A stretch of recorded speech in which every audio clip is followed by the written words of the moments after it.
The auctioneer did not see her. He saw the room. He saw the raised paddle of the man in the front row, the one with the polished shoes and the developer's smile. He saw the numbers on his sheet. A finality was settling over the stale, conditioned air of the county courthouse annex room. It was a room built for quiet defeats, foreclosures, tax sales, the orderly dismantling of other people's lives. The walls were beige. The clock on the wall hummed, its second hand sweeping in a motion that felt too smooth, too indifferent. $47,000, a number that felt both immense and insulting. It was for a house, a barn, and 88 acres of land that had been in the same family since the Great Depression. The auctioneer raised his gavel, a small, lacquered piece of wood that seemed to absorb all the light in the room. He spoke the ritual words. Going once. The developer in the front row straightened his tie. He glanced at the man beside him, a lawyer in a suit that cost more than the first bid.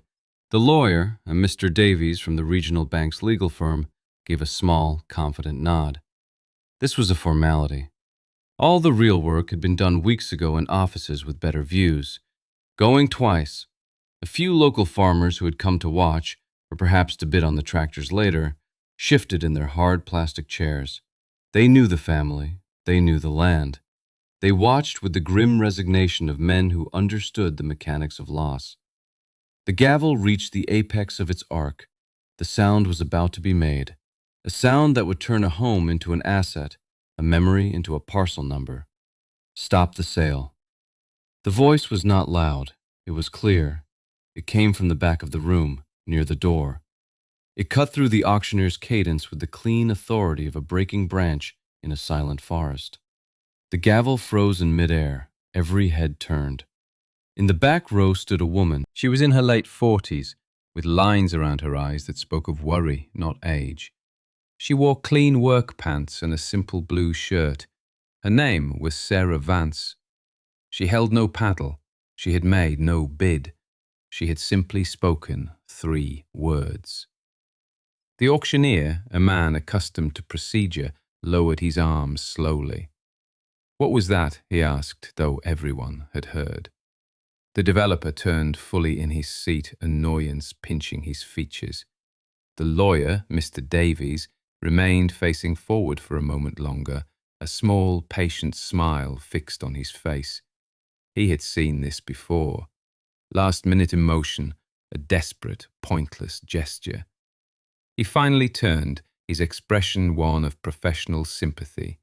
He addressed the auctioneer, but his eyes were on Sarah. Please continue. The sale is court-ordered and all notices have been properly served. This is a legal and binding auction. He said it calmly, the way one might explain a complex rule to a child. He was an instrument of the bank, and the bank was an instrument of the law. It was all very simple. It was all very clean. He began to turn back to the front.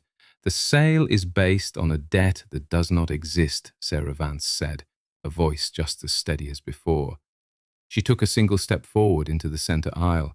No hesitation, no tremor, just a statement of fact. Davies's smile tightened. He was a man who collected patience, but his supply was not infinite. Ma'am, he said, his tone shifting from sympathetic to firm, this is neither the time nor the place for such claims. The foreclosure was uncontested. The judgment is final. The debt, a second mortgage from 1978, is a matter of public record. He gestured to a thick file on the table beside him, a tidy monument to procedural certainty. He had checked every box. His firm had billed for every checked box. The case was closed. Sarah looked not at him but at the county clerk seated at a small table to the side of the auctioneer. The clerk was an older woman, Mrs. Gavel, who had worked in the courthouse for 40 years. She wore a simple cardigan and peered over her reading glasses at the disruption. Sarah held up a single folded piece of paper from the pocket of her coat.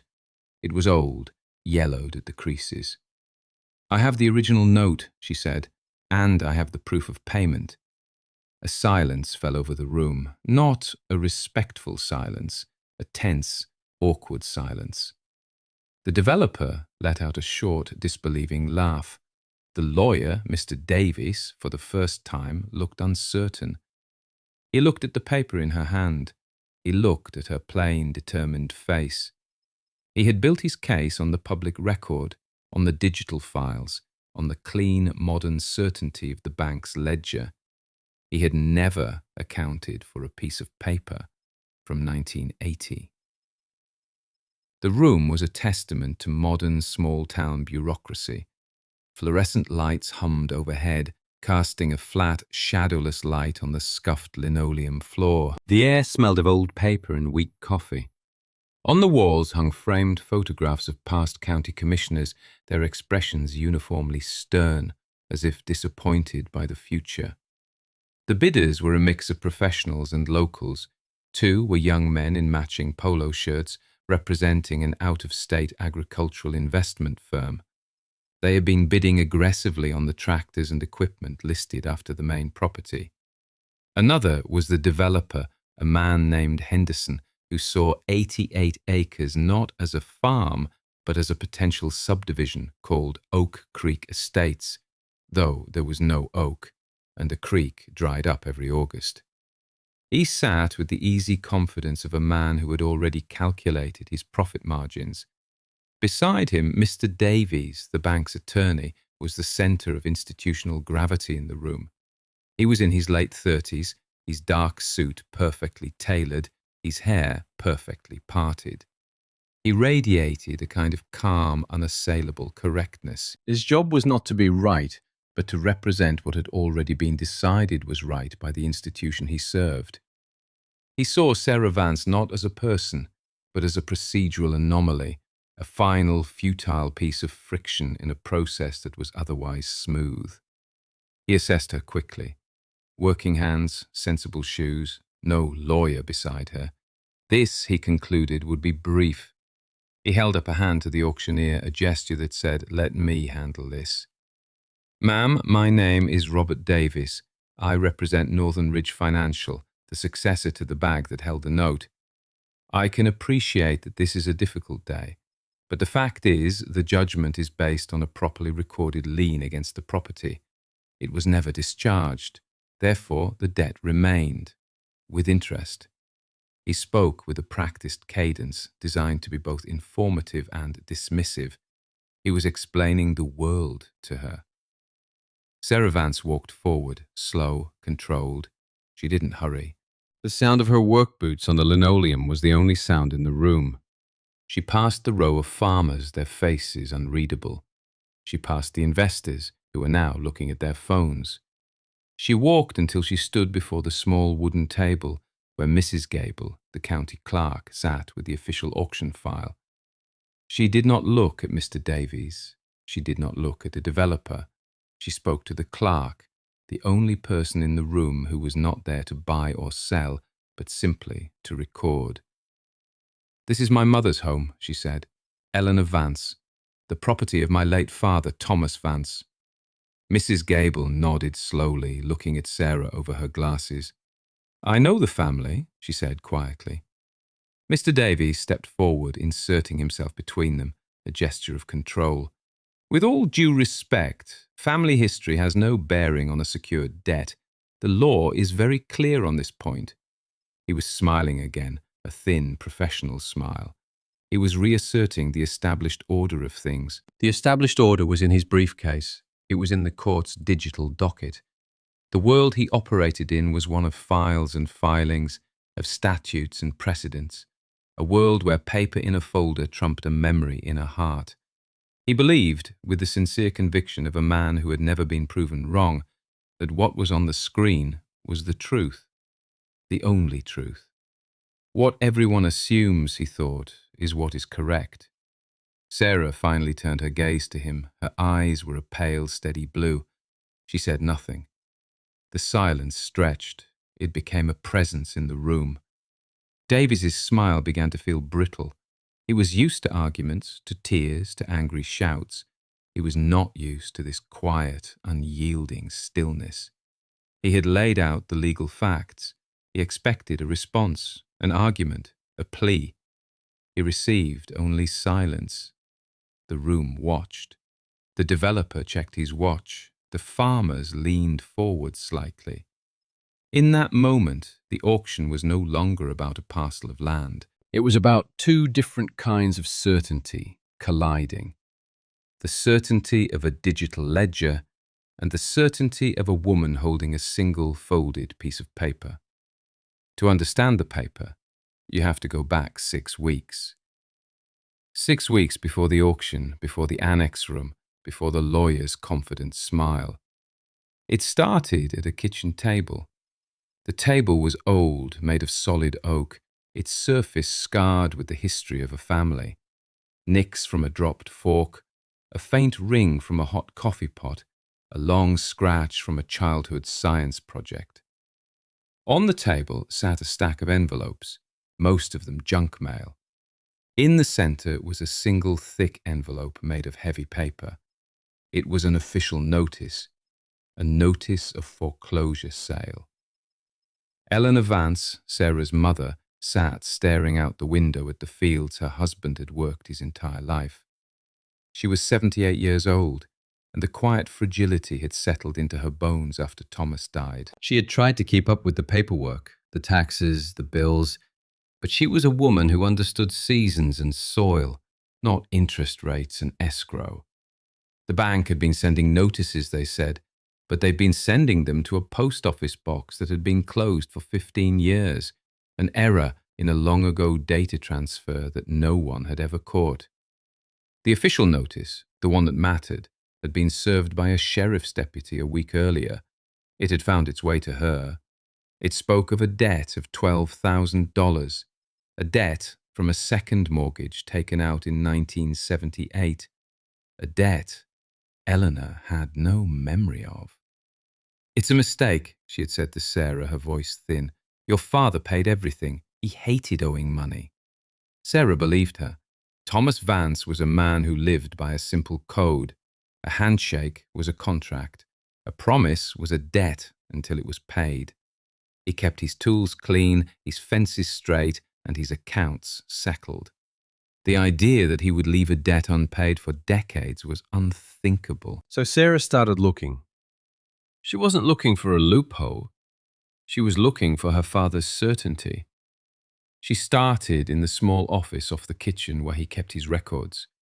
The new bank, Northern Ridge Financial, had been polite but firm. Their records showed the loan. Their records showed no final payment. Their records were digital, efficient, and, they assured her, infallible. For 3 days, Sarah sorted through file cabinets, desk drawers, and receipt books. She found tax returns from the 1970s, tractor repair manuals, old seed catalogues. She found the meticulous history of a farm's life written in her father's steady, block-lettered hand. But she found nothing about a second mortgage. On the 4th day, her mother mentioned the box. "Your father kept some old things in the attic," she said, "things from before we were married, and some papers he said were important."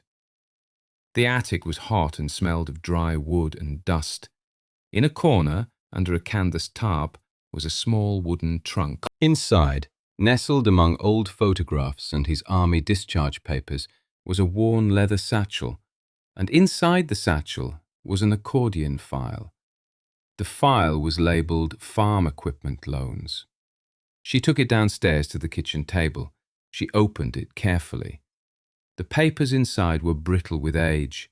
A loan for a combine in 1968 marked paid. A note for a hay baler in 1974 also marked paid. And then she saw it. A loan document from Regional Farmers Bank dated April 12, 1978, for $12,000. The purpose listed was New Holland Tractor. It was a second mortgage, using a small parcel of the farm as collateral. Her heart sank. The bank was right. The debt was real. She read through the dense typed paragraphs, the payment schedule, the interest rate. It was all there. She felt a wave of defeat, not for herself, but for her father's memory. Had he missed this one? Had he forgotten? It seemed impossible. She was about to close the file when her finger brushed against a raised texture at the bottom of the last page. She tilted the paper toward the light from the kitchen window. There, pressed into the paper with faded red ink, was an octagonal stamp. It was faint, but the words were clear. Paid in full. And beneath it, a date. May 17th, 1980. And beneath that, a scrawled, almost illegible signature. It was not a copy. It was the original ink. The kind of stamp made by a heavy, spring-loaded device wielded by a teller behind a metal grate. A physical act. A moment of finality captured in ink and pressure. The bank's digital records had a ghost. Sarah Vance had the proof it was dead. Thomas Vance was the kind of man who planted trees he would never sit under. He had planted a row of oak saplings along the western fence line the year Sarah was born. He knew they wouldn't provide real shade for 50 years. Some things are planted for the next man, he would say. It was his philosophy for trees, for soil, and for finances. You leave the land better than you found it. You leave your name clear. He was a quiet man, his words carefully chosen. He spoke in declarative sentences. He believed that most of the world's problems came from people talking too much and listening too little. He had taught Sarah how to read a survey map, how to mend a fence, how to listen to the sound of an engine to know what it needed. He also taught her about paper. A stamp is a promise made permanent, he told her once, showing her a deed. A man's signature is his bond. The paper remembers what people forget. He trusted paper more than he trusted banks. The banks changed their names, he'd say. They moved their offices. The man you talk to one year is gone the next, but the paper stays the same. He had taken out the loan in 1978 because the old tractor had thrown a rod in the middle of spring planting. It was an emergency. He needed the new machine immediately. He hated debt, but he was a practical man. The farm's survival came first. He and Eleanor had lived frugally for 2 years. They didn't take a vacation. They patched old clothes. They ate what they grew. Sarah remembered those years. She remembered the tension in her father's shoulders, a tension that only disappeared on the day he came home from town and told her mother, "It's done. The tractor is ours, free and clear."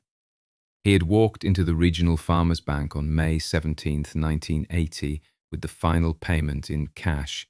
He had watched the bank manager, a man named Henry Cole, stamp the note. He had folded the document and put it in his satchel. For him, that was the end of the story. The debt was paid. The promise was fulfilled. The paper remembered. What he didn't count on was the slow, silent decay of institutional memory. In 1988, Regional Farmers Bank was acquired by a larger entity, State Trust Bank. Records were merged. Boxes of old files were sent to a central storage facility. In 1995, during the first big wave of computerization, State Trust Bank hired a contractor to digitize their loan archives. A temporary employee, likely earning minimum wage, was tasked with scanning thousands of documents. The physical discharge of lien form, filed at the courthouse by the bank in June 1980, was missed. The stamp on the original note was in a box 100 miles away. All that made it into the new digital system was the original lien from 1978, an open, unsatisfied debt. A digital ghost was born. In 2005, State Trust Bank was absorbed by Northern Ridge Financial, a massive multi-state corporation. The old data was migrated again. With each transfer, the ghost became more real. It was no longer a filing error. It was a data point, an asset. By the time Thomas Vance died of a heart attack in his own field in 2003, the ghost debt was dormant, but alive in a server farm in another state. For Sarah, this wasn't about the $12,000. It wasn't even about the house. It was about that row of oak trees her father had planted. It was about the principle of a thing being done right. The bank had forgotten. The county's digital records had forgotten. But the paper remembered, and she was there to speak for the paper. Holding that document in her hands in the quiet of her mother's kitchen, she wasn't just holding proof of payment. She was holding her father's character. She was holding the last clear word in an argument he never knew he would have to win. Sarah Vance placed the document on the clerk's table. She unfolded it with a quiet reverence. The paper was thin, almost translucent in the harsh fluorescent light. The creases were dark with age. She smoothed it flat with the palm of her hand. The room was silent. The auctioneer stood with his useless gavel. The developer, Henderson, was on his feet now, looking from the paper to his lawyer. "Mister?" Davies stepped forward and peered at the document, careful not to touch it. He read the loan details. He saw the date. He saw the faded red stamp. His professional calm was a mask, but a very good one. He straightened up and addressed the clerk, his voice smooth and reasonable. "This is an interesting document," he said, "but it changes nothing." He began his first argument, the argument from procedure. He spoke to the whole room as if giving a lecture. A paid note is not the same as a discharged lien. The security interest, the lien, must be officially discharged and recorded with the county. Without that filing, the lien remains attached to the property. That is the law. Our records and the county's own digital records show no such discharge. Therefore, the foreclosure is valid. He looked at Sarah. "I'm sorry, but your father or his attorney failed to complete the necessary final step." It was a clever argument. It shifted the blame from the bank to a dead man. It wasn't fraud, he was implying. It was an oversight, an unfortunate but legally fatal mistake made by a farmer 40 years ago. He waited for her response. He expected confusion or anger. He expected her to argue about fairness. Sarah didn't argue. She simply answered the technical point with technical precision. The bank was responsible for filing the discharge of lien upon receipt of final payment, she said. It's in Section 4 of your own loan agreement. She tapped a paragraph on the yellowed page. The duty to file was the lender's, not the borrower's. Davies's mask flickered. He had not, of course, read the original 1978 loan agreement boilerplate. He had read the digital summary. He moved to his second argument, the argument from authenticity. He gestured toward the paper. For all we know, this document is a forgery. That stamp could have been created yesterday. In a situation like this, the official record on file with the county must take precedence. The burden of proof would be on Mrs. Vance to prove this document is authentic. It was a threat veiled in legal theory. He was telling her that if she persisted, he would bury her in a costly, protracted legal battle over forensic document analysis.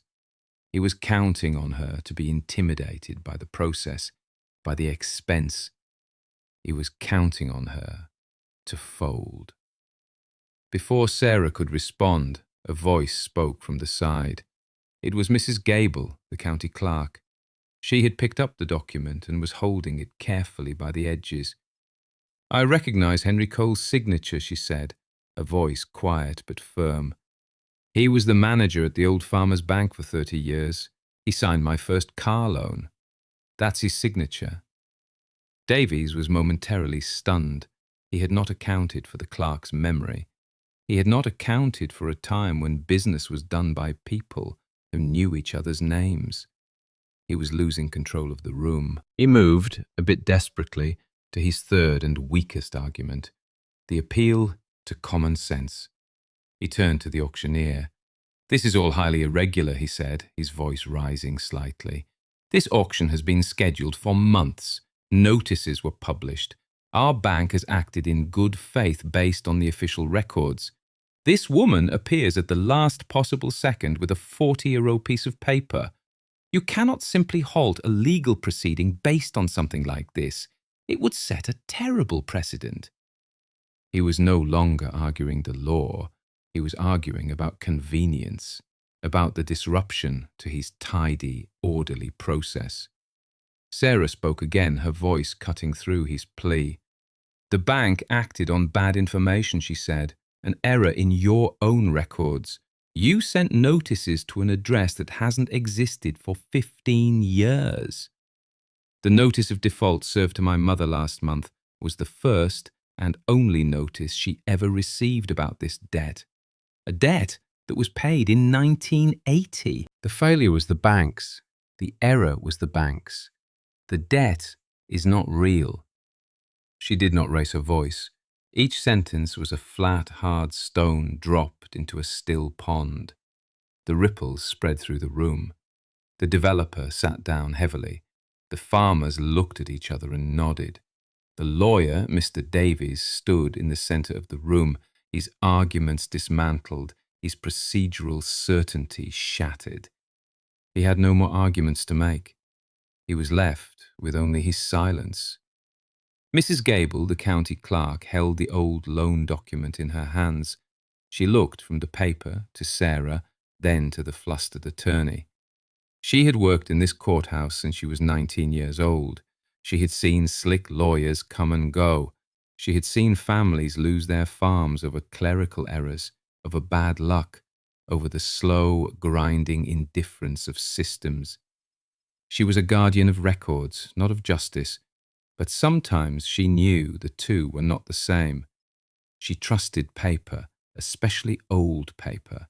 It didn't lie. It didn't forget. It just waited. A gaze fell on the signature again. Henry Cole. He had been a stickler for process, a man who used his own fountain pen and blotted the ink. It was inconceivable to her that he would have accepted a final payment and not instructed his staff to file the discharge. The system might have failed, but she doubted the man had. She looked at Mr. Davies. The county's digital record shows an active lien, she said, acknowledging his point, but this document suggests otherwise. Her tone was neutral, official. She was not taking sides. She was identifying a discrepancy, a problem in the record.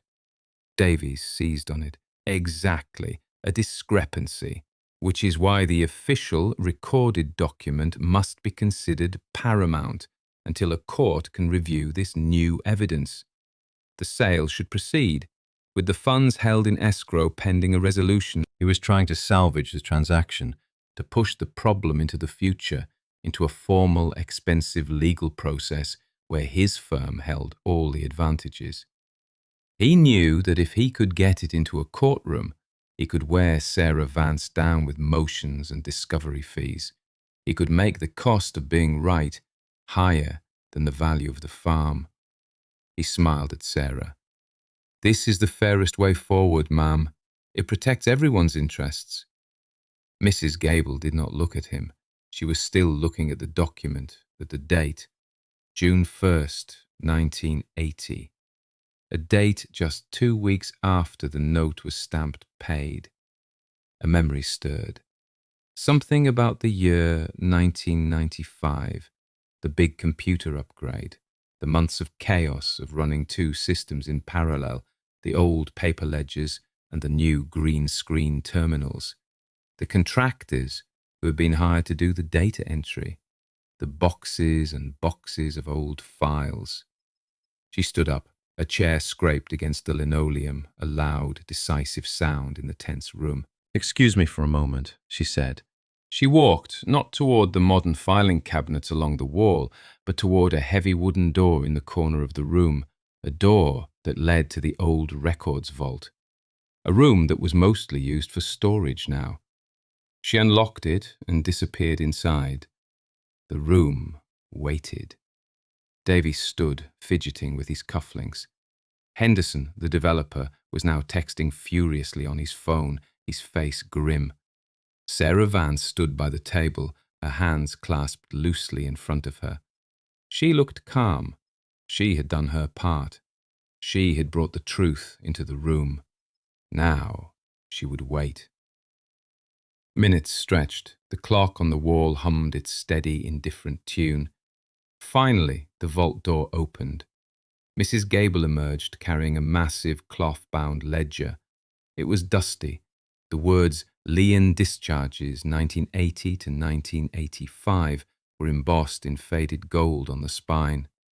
She placed the heavy book on her table with a solid thud. She licked her thumb and began turning the thick, brittle pages. The room was utterly still. All eyes were on her gnarled finger as it moved down a column of handwritten entries. She was searching. Then she stopped. A finger rested on a single line. She looked up over the top of her reading glasses. Her eyes met Mr. Davies's. The discharge of lien for parcel number 7-3-4B in the name of Thomas Vance was filed and recorded by this office on June 1st, 1980. She paused. It looks like it was simply never entered into the new digital system during the 1995 conversion. But the paper record is right here. It's been here the whole time. Done. The word hung in the air. The ghost in the machine was gone. The foundation of the bank's entire case of the foreclosure of this auction had just vanished. It had never been a legal debt. It was just a 40-year-old typo. The aftermath was not dramatic. There was no grand confrontation, no satisfying explosion of anger. There was only a quiet, awkward crumbling. Mr. Davies's face, which had been a mask of professional confidence, seemed to collapse inward. The colour drained from it. He looked at the open ledger, then at the single sheet of yellowed paper, then at Sarah Vance. He opened his mouth to speak, but no words came out. He was a man made of procedures and digital files. When the procedures were proven wrong and the files were shown to be incomplete, there was nothing left of him. Henderson, the developer, stood up and walked over to him. His voice was a low, furious hiss. "What the hell is this? You told me this was a clean title. You told me it was a sure thing. My deposit is tied up in this." Davies couldn't meet his eyes. "It's a records issue," he mumbled. "Highly unusual." Henderson wasn't listening. He pointed a finger at Davies. "You fix this. You fix this. Now." He then turned and stormed out of the room, his polished shoes clicking angrily on the linoleum. He didn't look back. The two young investors in polo shirts exchanged a glance, shrugged, and began gathering their papers. This was no longer their concern. The local farmers who had watched the entire exchange in silence began to get up. One of them, an old man with a weathered face, caught Sarah's eye as he passed. He gave her a slow, deliberate nod, a sign of respect, of recognition. The room was emptying quickly, the occupants fleeing the scene of an institutional embarrassment. Soon, only a few people were left. The auctioneer, who was quietly packing his briefcase, Mrs. Gable, who was carefully closing the heavy ledger, and Mr. Davies, who was now staring at his phone as if hoping it would offer him a solution. He finally looked up at Sarah. His posture had changed. The confident attorney was gone. In his place was a man trying to manage a disaster. "Ma'am, Mrs. Vance," he corrected himself. "On behalf of the bank, I apologize for this error." He looked pained to say the words. Clearly, this has been a significant misunderstanding. Perhaps, he continued, moving toward her, we can discuss a settlement. For the distress this has caused your family, for the legal fees you've incurred. He was trying to turn it back into a transaction, a problem that money could solve. He was trying to buy his way out of the mistake, to contain it, to wrap it in a non-disclosure agreement and make it disappear. He was trying to save face for the bank. Sarah did not move. She looked at him, her expression unchanging. She had not come here for money. She had not come for an apology.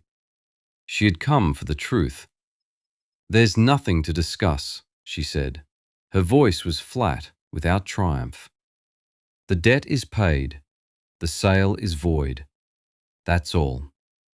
She was not interested in his offer. She was not interested in his apology. She was interested in the fact of the matter. The fact was that the farm was never the bank's to sell. It was a simple, clean truth. She bent down and picked up her father's document from the clerk's table. She folded it carefully along its original creases. Mr. Davies watched her, his last attempt at control having failed. He finally seemed to understand. He couldn't fix this. He couldn't buy it. He had been defeated not by a superior legal argument, but by a simple fact he had never bothered to verify. He turned, without another word, and walked out of the room, a man retreating from a field he had been certain he had already won. The room was empty now, except for Sarah and Mrs. Gable. The silence that remained was different. It was calm, clean. The stale air seemed to have cleared. The humming of the fluorescent lights felt less oppressive. Mrs. Gable looked at Sarah and smiled, a small, genuine smile. "Your father was a good man," she said, "meticulous. He would be proud of you." Sarah nodded, unable to speak for a moment. "Thank you," she said finally, "for looking, for remembering." Mrs. Gable patted the large ledger. "The paper remembers," she said, echoing the words of Sarah's father. "It just needs someone to ask it the right questions." She took the old loan document from Sarah and made a certified copy, stamping it with a modern official seal. Then she made a copy of the ledger entry. She handed the small stack of papers, new and old, to Sarah. "You take these to the county recorder's office, file a request to quiet title. With these documents, they'll clear the lien from the record for good." She gave her a handwritten note with the name of the person to see. She was giving her the final piece of the puzzle, the administrative steps to make the victory permanent. Sarah put the papers into the manila envelope she had brought. She held it in both hands. It felt heavier than it had before. It held not just a paid note, but the vindication of her father's name and the security of her mother's home. She looked around the empty room one last time. It was just a drab, functional space, but for her, it would always be the place where a 40-year-old truth had finally spoken its name. She walked out of the courthouse annex into the afternoon sun. The world outside seemed sharper, the colors more vivid. She got into her old pickup truck and sat for a moment, the envelope on the seat beside her. There was no feeling of triumph, no surge of victory, only a deep, quiet sense of rightness, a feeling of a crooked thing having been made straight. The drive home was 20 miles, on roads that wound through rolling hills and farmland. She passed fields of corn, herds of dairy cows, old barns leaning against the wind. It was the landscape of her entire life.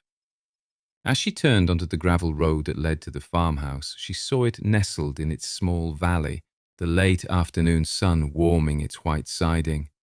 The oak trees her father had planted stood tall and strong along the fence line, their leaves rustling in the breeze. She pulled the truck to a stop and just looked at it. It was more than a building. It was a repository of memory, a place of safety, a place that had almost been lost to a ghost, to a digital error, to an institution that had forgotten how to remember. She got out of the truck and walked toward the house. Her mother was on the front porch swing, where she had been waiting all afternoon. Eleanor Vance looked up, her face a mask of anxiety. She had been imagining the worst, imagining the sound of the gavel, the loss of everything she had ever known. "What happened?" she asked, her voice barely a whisper. Sarah walked up the porch steps and sat down on the swing beside her. The old chains creaked a familiar rhythm. She didn't answer right away. She reached out and took her mother's small, wrinkled hand in her own. She gave it a gentle squeeze.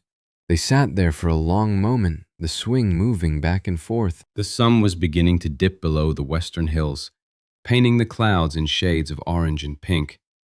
Finally, Sarah spoke. her voice soft. Dad took care of it, she said, a long time ago. We just had to remind them.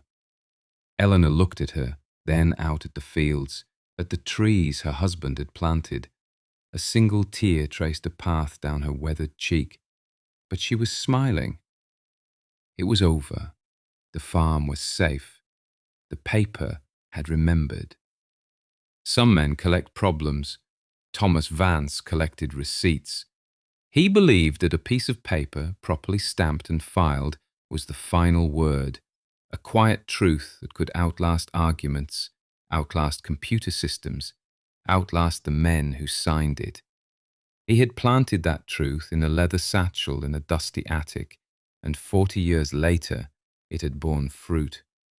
His daughter had known where to look.